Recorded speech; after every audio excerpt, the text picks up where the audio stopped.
আগেকার বুজুর্গদের প্রধান অস্ত্র ছিল চোখের পানি।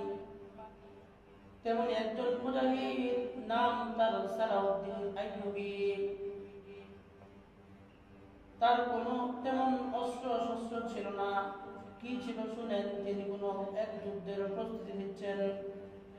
মুসলমান সেনারা সংখ্যায় কম, শত্রুদল সংখ্যায় অনেক বেশি। তার কাছে খবর আসে শত্রুদল বিশাল নৌবহরে আসছে। এই খবর তাকে খুবই চিন্তিত করে। মুসলমানরা কঠিন মুহূর্ত কাটাতে থাকে। সালাউদ্দিন আইয়ুবী বাইতুল মুকাদ্দাসে চলে যান। সেখানে তিনি সারা রাত নামাজে কাটান। আল্লাহ তাআলার দরবারে মোনাজাতে মগ্ন থাকেন। ফজর নামাজ আদায় করে মসজিদ থেকে বের হন।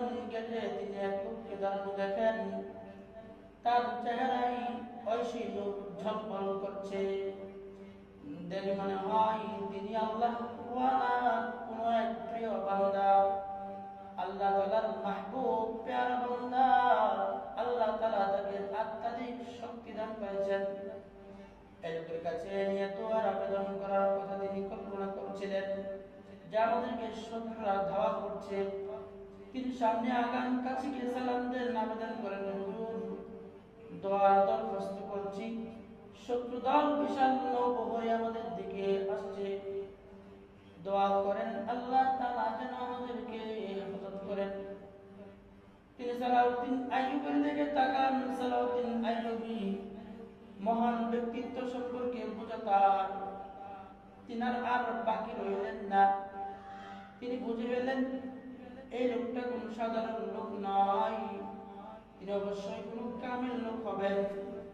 তিনি বলেন, হে সালাউদ্দিন, তোমার রাতে চোখের পানি শত্রু দলের নৌবহরকে ডুবিয়ে ছারখার করে দিয়েছে।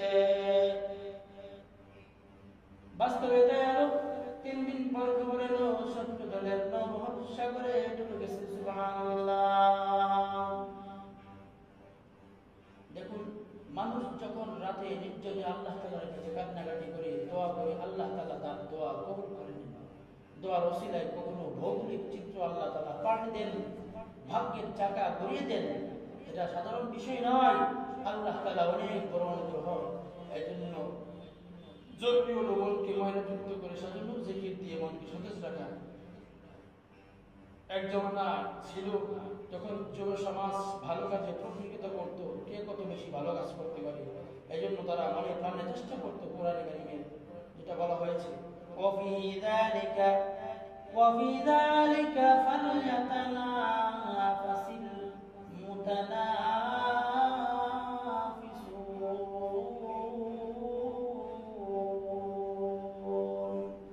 কিন্তু আজকে সে প্রতিযোগিতা নেই।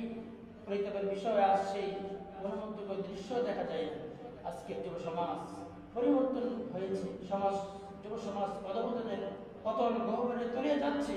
বলা হয় সেকালের যুব সমাজ রাতের শেষ প্রহরে ইবাদত বন্দেগীতে মগ্ন থাকতো আর ফুপিয়ে ফুপিয়ে খেতে খেতে আল্লাহকে ডাকতো। তাদের কোনো